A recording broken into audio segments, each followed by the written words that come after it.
¿Cómo están? Bienvenidos a esta primera edición de Agenda Económica en este año 2024. Gracias por acompañarnos en este día martes 2 de enero. Estamos listos para comenzar otra semana, en esta semana corta, donde comienza ya el verano, también las vacaciones para muchos, pero la actividad a nivel económico sigue, por supuesto. Vamos a estar revisando temas importantes en un día bien noticioso. Vamos a nuestro resumen de noticias. Ya verán por qué va a ser una jornada bien importante, partiendo por el dato de IMACEC que conoceremos en exactamente 28 minutos. El Banco Central va a entregar el dato correspondiente a la actividad económica de noviembre. Y hay expectativas bien importantes de que la cifra no solo sea positiva, sino de un notorio crecimiento en la actividad económica comparado a noviembre de 2022. Vamos a estar revisando ese dato. Les contamos qué es lo que espera el mercado para el dato que conoceremos a las 8:30 por parte del Banco Central. Por otro lado, vamos a estar revisando cómo se prepara el ambiente político para la discusión de la reforma de pensiones. El gobierno insistió durante las últimas horas en avanzar con la votación de este proyecto ahora, en enero. Eso supone someter a votación el proyecto ya en la Comisión de Trabajo y tratar de que avance en la Cámara de Diputados sin acuerdos, o sea, no al menos el acuerdo que se esperaba inicialmente. Ya les contamos más en unos minutos en una nota preparada para hoy. Bueno, y en paralelo continúa también la discusión sobre el pacto fiscal que ha convocado el gobierno. Hoy día el diario El Mercurio adelanta la propuesta, una contrapropuesta para ser específico, que está preparando el gremio empresarial a través de la CPC y con sus distintas ramas. Proponen una reforma con el foco puesto en el crecimiento y que no contemple aumento de impuestos. Ya les contamos más sobre eso. Y por otro lado, también vamos a estar contándoles sobre los resultados de la recaudación por concepto de royalty en 2023. A septiembre, son los últimos datos actualizados, los ingresos fiscales por este concepto cayeron en un 25% en nuestro país. Hay distintos factores que explican eso, algunos tienen que ver con el precio del cobre, otros más bien con factores de producción, en un año que ha sido complejo para la actividad minera en nuestro país en términos generales. Y esto aborda solo lo que ocurre con el sector privado de la minería. Dato bien importante, considerando además que desde hoy, desde este martes, ya comienza y entra en vigencia el nuevo esquema de royalty. Aprobado el año pasado en el Congreso, con tasas de recaudación más altas y con un escalonamiento para el pago de este impuesto. Les contamos más en minutos. Bien, 8:05. Partimos entonces de inmediato con los datos que van a ser importantes para el día de hoy, y uno de ellos tiene que ver con el IMACEC. La actividad económica de noviembre de 2023 es el dato que conoceremos hoy día a las 8:30, como les contábamos, lo publica el Banco Central. Lo interesante es que el mercado está proyectando un crecimiento bien notorio para el penúltimo mes del año. Si bien la encuesta de expectativas económicas que recoge el Banco Central a mediados de diciembre apuntaba a un crecimiento de 0,6%, eso es lo que estaba viendo el mercado. Bueno, con los últimos datos de actividad económica, de actividad sectorial, las proyecciones son todavía más optimistas. De hecho, en distintos actores de mercado están proyectando un crecimiento que podría ser de hasta 1,5% para el mes de noviembre. Por ejemplo, Banco Santander tiene un rango bien amplio. Creen que el IMACEC debería estar entre 1% y 1,5% de expansión, de crecimiento. El Banco BCI apunta a un 1,4% de actividad económica, mientras que Géminis apuesta a 1,3% en esta consultora. Las expectativas más bajas están, por ejemplo, en lo que proyecta Clapes UC, que apunta a un 0,8%. De todas maneras, en lo que hay consenso, bastante claridad en las proyecciones, es que el dato de crecimiento sería, de actividad económica más bien de noviembre, sería positivo. Volveríamos entonces a actividad económica, en lo que están proyectando, sobre todo después de los datos sectoriales. Recordemos que el viernes, en el último día hábil del año pasado, el INE publicó los datos de actividad de los distintos sectores. Y, por ejemplo, en la producción minera hubo un crecimiento de 1,8% en noviembre, en la producción manufacturera 4,5%, y en la actividad de comercio hubo una caída, pero más leve que lo que habíamos visto durante todo el 2023, fue de 0,8% de caída para el sector del comercio. Así entonces se configuran los datos para la proyección del IMACEC de noviembre. Lo conoceremos a las 8:30, estaremos informándoles de eso oportunamente en unos minutos. Bien, y con el cierre del año 2023 vienen los momentos de balances también en distintos ámbitos. Uno de ellos, por supuesto, sobre inversiones. El 2023 fue un año bien desafiante. Había muchísimos factores, tanto económicos como otros políticos o geopolíticos, que incidieron en el curso de las inversiones durante el 2023. Fue un año en ese sentido bien complejo, pero que fue cerrando de manera algo más favorable. Bueno, vamos a revisar el balance de 2023 y para eso nos acompaña el Senior Portfolio Manager de Fintual, Fernando Suárez, a esta hora. Bienvenido, Fernando. Sí, buenas tardes. Gracias por conversar con nosotros para hacer este balance y la mirada desde Fintual en particular respecto al 2023. Ya podremos ir haciendo zoom respecto a algunos países o mercados quizás y algunos temas más específicos, Fernando, pero en términos generales, ¿cómo terminó finalmente el año 2023 para las inversiones, Fernando? Sí, bueno, el 2023 fue un año bastante positivo para lo que fueron las inversiones, sobre todo las inversiones líquidas, es decir, inversiones en acciones globales, en renta fija global, en bonos y en general en todo lo que tiene que ver con portafolios diversificados. Fue un año bastante positivo.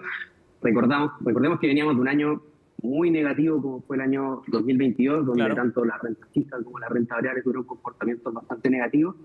Este año podríamos decir que hubo un rebote, sobre todo por el lado de la renta variable, tanto impulsado por factores macroeconómicos, algunos temas que se vinieron resolviendo, como por ejemplo la caída que hemos visto en la inflación durante este año, y con otros temas más ligados a algunos sectores en particular, como en concreto el sector de tecnología, que se vio bastante afectado por las tendencias relacionadas a la inteligencia artificial. Fernando, partamos analizando entonces lo que ocurrió con la renta variable. ¿Qué factores crees tú que fueron los más relevantes para ese repunte fuerte que permite cerrar en azul los principales indicadores bursátiles?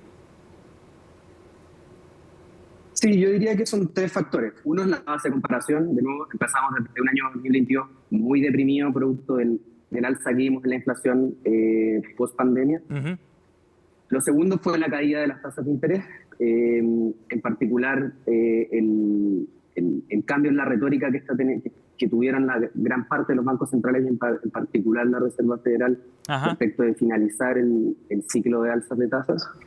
Y lo tercero tiene que ver con algunas tendencias en particular que nosotros estamos viendo, en concreto lo que comentaba de los sectores que se relacionan al ecosistema relacionado a la inteligencia artificial, han beneficiado a muchas compañías y en particular a las compañías más grandes o las que pesan más dentro de los grandes índices de acciones globales, como por ejemplo Microsoft o Google. Claro, que tuvieron repuntes bien fuertes, sobre todo en las bolsas en Estados Unidos. Veíamos acciones de Meta, por ejemplo, que subieron casi 200%, las de Tesla también más de 100%, y ese sector en particular anduvo muy bien. Ahora, a mí me llamaba la atención un dato que tenía que ver con el repunte que se dio principalmente en el último trimestre. Fue como al cierre del año que se logra un repunte más fuerte, por lo menos en el acumulado, ¿no? En el índice del Dow Jones, por ejemplo, en Estados Unidos. En noviembre un repunte fuerte, en diciembre casi de 5% también. Fue al cierre del 2023 que se produce un repunte más notorio, ¿no? Sí, yo diría que hubieron dos fuertes alzas durante el año. Una fue durante el primer trimestre, que tuvo bastante que ver con esto que te estoy comentando del boom de la inteligencia artificial, que calza con el lanzamiento de ChatGPT en su momento, claro, más que el lanzamiento del momento en que se hizo más popular. Y después vimos un rally también a final de año, que ese tal vez estuvo más marcado por el cambio en la retórica que tuvo la Reserva Federal respecto de sus alzas de tasa, por lo cual el mercado hoy día espera que no existan más alzas de tasa por parte de la Reserva Federal. Antes se esperaba que tal vez viniese una más, y ese cambio en la retórica, ese cambio en el escenario, lógicamente genera una mejora en las condiciones financieras y eso es favorable para las acciones. Claro que sí, claro que sí. Fernando, estábamos bien enfocados en Estados Unidos, pero ¿hay otros mercados que hayan destacado también con fuerza en renta variable en particular, te pregunto, durante 2023? Sí, en general los mercados anduvieron de manera transversal bastante positivos, incluyendo los mercados locales, por ejemplo IPSA. Otros mercados que anduvieron bastante bien en 2023 fueron, por ejemplo, los mercados latinoamericanos, en concreto Brasil y en particular México, ambos por motivos tal vez distintos.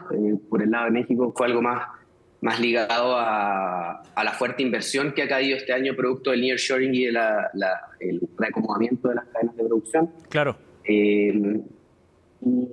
Pero que sí, y sin embargo también han habido mercados que han estado bastante desacoplados, como ha sido el caso de China, que ya lleva una divergencia respecto a los mercados globales de ya prácticamente 2 o 3 años, que viene con rendimientos bastante negativos. Ajá. Fernando, hablábamos también de otro foco de inversión, el de renta fija en particular, en un contexto de tasas altas a nivel global en los últimos 2 años. ¿Cuál fue el rendimiento en general de los instrumentos de inversión en renta fija en ese contexto? Sí, la renta fija en general depende, uno puede simplificarlo en 2 factores, ¿no es cierto? El nivel de tasas, o sea, qué tan alto está. Si la renta fija entra con un nivel de tasas muy alto, probablemente va a tener un rendimiento similar a ese nivel de tasas. Y también el movimiento que tiene la tasa. Si la tasa de interés cae durante el periodo, la rentabilidad aumenta por ganancias de capital. En el caso del año 2023, vimos rendimientos razonables de renta fija, nada de otro mundo, en línea con lo que fue el devengo de los activos, o sea, este nivel de tasas alto del que venían producto de las condiciones más restrictivas que pusieron los bancos centrales. Entonces vimos rendimientos en torno a 3, 5 o 6%, en línea con lo que tiene con el nivel de tasas del que venía. Ajá. ¿Y eso favoreció entonces a inversiones más conservadoras desde ese punto de vista?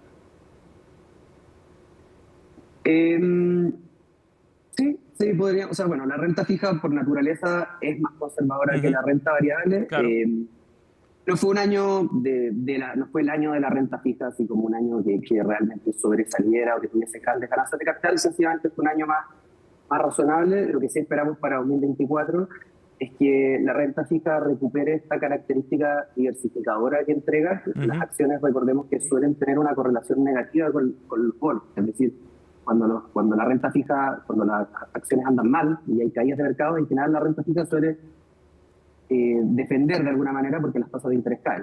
Claro. Eso no se había estado dando durante el último tiempo porque suele pasar que cuando cuando los mercados pasan por regímenes de inflación muy elevados, los bonos no tienen ese comportamiento defensivo, pero ahora que esperamos que la inflación caiga nuevamente a la meta de los distintos bancos centrales, esperamos que la renta fija vuelva a hacer más sentido dentro de un portafolio balanceado. Sí. Fernando, nos queda un minuto de conversación. En ese sentido, ¿cómo proyectan ustedes desde Fintual el 2024? ¿Qué instrumentos de inversión o mercados pueden ser atractivos también para invertir durante este año? Sí. Nuestra visión respecto de este año 2024 para los mercados es bastante positiva. En general, las acciones suelen fluctuar en función del ciclo económico, y en la etapa del ciclo económico en la que nos encontramos es que ya pasamos lo peor de las alzas de tasas, es decir, ya vimos la última alza de tasas de interés por parte de la Reserva Federal. Históricamente, los mercados han tenido retornos o han tenido un performance bastante positivo luego del último alza de tasas de la Fed, y nosotros esperamos que durante este ciclo no sea la excepción. Si bien han habido momentos en que han existido retornos negativos luego del fin de alza de tasas, como por ejemplo la crisis, como por ejemplo durante el ciclo del 2001, en general ha sido por motivos exógenos al ciclo. En este caso la caída fue producto de la crisis.com. En este caso nosotros no estamos viendo las valorizaciones a niveles tan expresados. Si bien las valorizaciones están altas, los múltiplos están relativamente caros, no están a los niveles que estaban en el año 2001. Por lo tanto, esperamos que este sea un ciclo normal en que la Fed va a lograr un aterrizaje suave en la economía. Esto quiere decir que va a disminuir la inflación sin que se rompa nada, digamos, sin caer en una recesión profunda. Sí esperamos una desaceleración suave, pero todavía con cifras de crecimiento positivas para Estados Unidos de 1.2%. Entonces, en ese sentido, esperamos que la renta variable tenga un buen rendimiento. Bien. Y por otro lado, en cuanto a la renta fija, lo que te comentaba, esperamos que tenga un comportamiento defensivo a diferencia de lo que venía exponiendo durante los años anteriores. Ajá. Fernando, gracias por conversar con nosotros esta mañana. Muy amable. Muchas gracias. Gracias, buenos días. 8:16, pausa. Ya volvemos con Agenda Económica.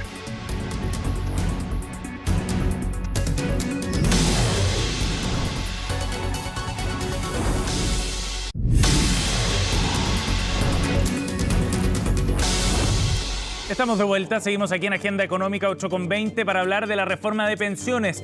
Todo indica que enero será un mes clave para la discusión de este proyecto que, recordemos, está en la Comisión de Trabajo de la Cámara de Diputados. Será importante porque el gobierno empuja su votación para zanjar definitivamente, con las indicaciones que presentó, parte de esta discusión y que siga avanzando en su trámite legislativo. En la siguiente nota, Magdalena Fuenzalida nos cuenta cómo viene ese escenario. Comienzo de año que estará marcado por las negociaciones entre el gobierno y oposición para avanzar reformas estructurales, como el acuerdo fiscal y la reforma de pensiones. Estoy seguro que podemos llegar a importantes acuerdos que vayan en beneficio de ustedes. Hagamos el esfuerzo para que este 2024 sea recordado como el año en que logramos finalmente un alza importante de las pensiones de las personas mayores. Acordemos un pacto fiscal que nos permita crecer, generar más empleo e inversión y contar de forma permanente y responsable con los recursos necesarios para dar mejor salud, cuidados y seguridad. Objetivo que al menos hoy en lo previsional se ve complicado. Algunos de los nudos entre el oficialismo y la oposición son la separación de la industria y la distribución del 6% extra de cotización, donde cuestionan la fórmula de reparto del 1-2-3. Nosotros no estamos disponibles para establecer un sistema de reparto que la gran mayoría de los chilenos tampoco comparte. Los chilenos quieren propiedad de los fondos y nosotros lo vamos a seguir defendiendo. El gobierno quiere obtener un triunfo político, que es decir, terminamos con las AFP. Nosotros no tenemos ningún problema con eso, pero dividamos la industria, aumentemos la competencia, que haya muchos inversores, muchos administradores, pero que sean los chilenos los que decidan quién te administra los fondos. Aquí hay un sector que cree que crear un fondo de reparto es bueno para el país. Y hay otro grupo, en el cual estamos nosotros, que creemos que los fondos, que eso no es justo y que es malo para el país y para el futuro de las pensiones.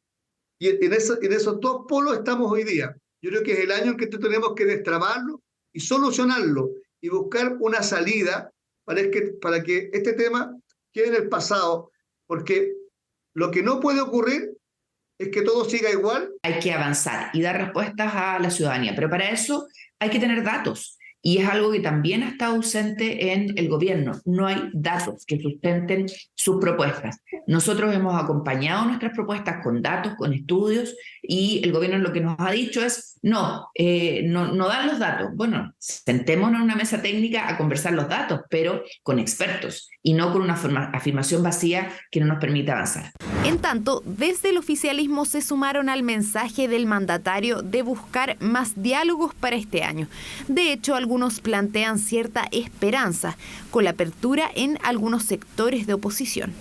Espero que este año 2024 lleguemos con posiciones más flexibles, así que yo invitaría a los sectores de oposición y de derecha a sumarse a este llamado que ha hecho el presidente de que dejemos de lado las trincheras y empecemos una política de acuerdo y entendimiento. Me imagino que todos esperábamos que ya tuviéramos aprobado, si no en la reforma completa, lo menos un aspecto sustantivo que permitiera elevar sustantivamente las pensiones. Como es una urgencia, una necesidad ética, jamás uno puede decir que esto queda postergado, pero obviamente hay que reconocer también que hasta ahora la derecha está con una actitud absolutamente de obstruir. Yo veo un matiz, eso sí, veo a la UDI que sigue bailando la música del Partido Republicano cada vez a ritmo más acelerado, y veo en Renovación Nacional la posibilidad de diálogo, veo una apertura a debatir.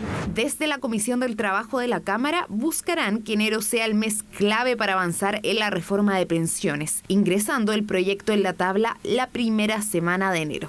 Ya no hay más tiempo que perder. Esta reforma se presentó hace más de un año en la Cámara de Diputados y Diputadas, en noviembre del 2022. Nosotros desde la Comisión de Trabajo, desde la presidencia de esa instancia, daremos máxima celeridad para que la Cámara de Diputados y Diputadas durante el mes de enero despache al Senado esta reforma y podamos avanzar en la necesidad de aumentar y mejorar los ingresos de los adultos mayores en Chile. Semanas claves para dar celeridad a un proyecto que ha generado más nudos que acuerdos, aunque la oposición ya advirtió que no cederá en cambiar el destino del 6%. Desde el oficialismo confían en que la Cámara despache el proyecto ahora en enero. 8,24. En paralelo a la reforma de pensiones, el gobierno está haciendo esfuerzos por sacar adelante el pacto fiscal. Y en ese contexto, cuando en las próximas semanas ya se deberían ver algunos avances en la discusión en el Congreso de este tema, bueno, los gremios empresariales reunidos en la CPC hicieron una contrapropuesta. Plantean un pacto fiscal alternativo con un foco bien distinto al del gobierno para llevar adelante un pacto que ponga el foco fundamentalmente en el crecimiento económico.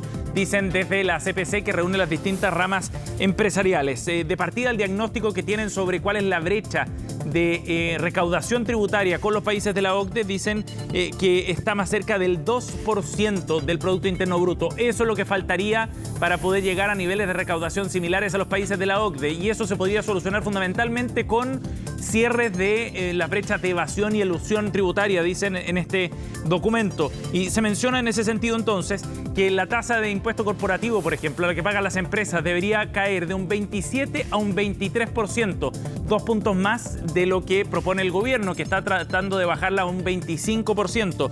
Por otro lado, también plantean que es necesario reenfocar la discusión sobre los impuestos a la renta, enfocarse en los tramos que están exentos, que son muy altos, y de esa forma evitar un alza de impuestos a las personas, como propone el gobierno también en su pacto fiscal. De esa manera, entonces, lo que busca es avanzar una tasa marginal combinada que sea máxima de 35%, bien lejos del 44% actual. Reducir de manera relevante la carga máxima, dice Ricardo Meves en el diario Mercurio hoy, que enfrentaría una empresa o un inversionista que se embarque en un nuevo proyecto, sería un importante incentivo a las inversiones. Contrapropuesta bien relevante porque le da otro marco también a la discusión que en el Congreso está tratando de dar el gobierno sobre este tema. Bien, 8,26. Al cierre del 2023 conocimos datos bien importantes sobre el mercado laboral acá en nuestro país. ¿Qué fue lo que pasó con el empleo? Bueno, se crearon nuevos puestos de trabajo en el cierre del año, pero muchos de ellos vienen del sector público, y ese aparece como uno de los puntos débiles de la situación laboral en Chile en un momento donde recién empieza a recuperarse la actividad económica. Los detalles los vemos en la siguiente nota. 8.7. Esa es la cifra que alcanzó el desempleo entre septiembre y noviembre. Según los datos del INE, esto se explica porque la fuerza de trabajo creció más que los ocupados. O sea que las personas dentro del mercado laboral aumentaron más que quienes tienen trabajo. Por eso la desocupación aumentó 14%, incidido principalmente por los cesantes y quienes buscan trabajo por primera vez. La tasa de desocupación de este trimestre móvil de septiembre, octubre y noviembre fue de 8,7% y registró una variación positiva de 0,8 puntos porcentuales en 12 meses, siendo además estadísticamente significativa. Es la 13ª variación positiva consecutiva. Comparado con igual trimestre de 2020 a 2022, se observa que la tasa de participación es significativamente más alta, pero aún sigue siendo más baja respecto al nivel 2019 en 1,3 puntos porcentuales, que es el nivel prepandemia. Un dato positivo esta vez es que se crearon 85.000 empleos en el trimestre, el mayor aumento en casi 2 años. Acá influyeron bastante los sectores agrícola y la construcción. El problema es que la mayoría de ellos son empleos informales y por lo tanto muy precarizados, lo que mantiene la preocupación sobre el mercado laboral. Aquí lo que nos están indicando estas cifras de mercado laboral es que el mercado laboral sigue todavía muy debilitado. Eso, por un lado, se manifiesta en que la tasa de desempleo, ¿cierto?, sube 8 décimas respecto al mismo periodo del año anterior. Y con esto ya llevamos 13 meses consecutivos de alzas en la tasa de desempleo. Y entonces va a tardar demasiados años la recuperación del mercado laboral. Por lo tanto, hoy día la prioridad es crecer. Por eso algunos siguen asegurando que estamos ante una crisis y que para superarla se requiere impulsar con más fuerza las medidas necesarias para reactivar la economía. Definitivamente lo que ocurre es que el principal problema que tenemos hoy día es que no se está considerando que esto sea un problema. Entonces, cuando tú no consideras que estás en una emergencia laboral, precisamente no haces la pregunta, ¿cierto?, que me estás haciendo, que es ¿qué medidas tendríamos que tomar?, ¿cierto? Y de hecho, si uno mira, la única medida que vemos en los últimos meses que ha tomado el gobierno explícita, más bien es una antimedida, que es cuando supimos a fines de septiembre que se acabó el IFE laboral. Si bien se crean empleos, ese ritmo de creación de empleo no es lo suficientemente dinámico como para absorber a todas las personas que se están incorporando al mercado laboral. Entonces, el empleo crece al 2,9% anual, pero la fuerza de trabajo, ¿cierto?, que son todas las personas que en definitiva desean ofrecer sus servicios de trabajo en el mercado laboral, aumentan en 3,8% anual.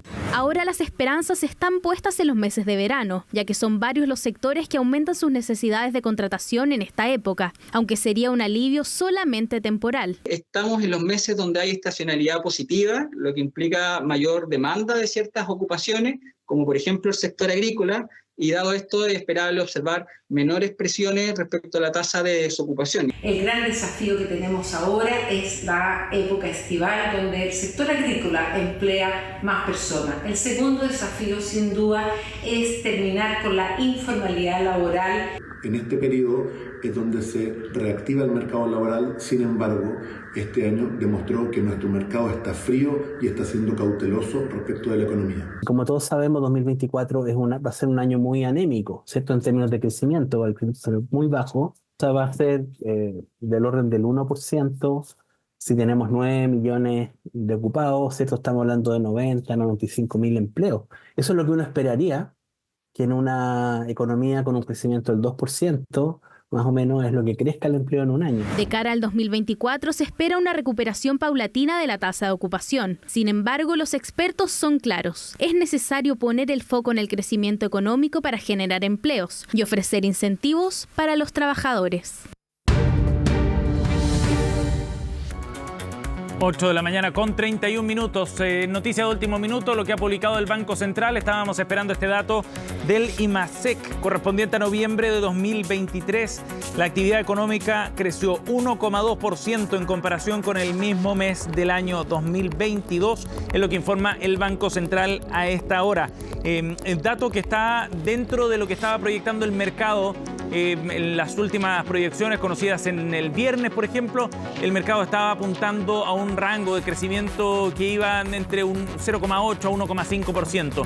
Por lo tanto, podríamos decir que está levemente en la parte superior de ese rango. ¿Qué es lo que incidió en este dato? Bueno, se explica por el crecimiento de todos los sectores excepto del comercio, es lo que informa el Banco Central. La producción de bienes, por ejemplo, creció 3,6%, incidido por la industria manufacturera y por la minería.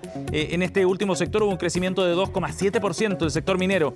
El comercio también, tuvo una caída de 1,4% en términos anuales. Por otro lado, servicios también sube 1,2%.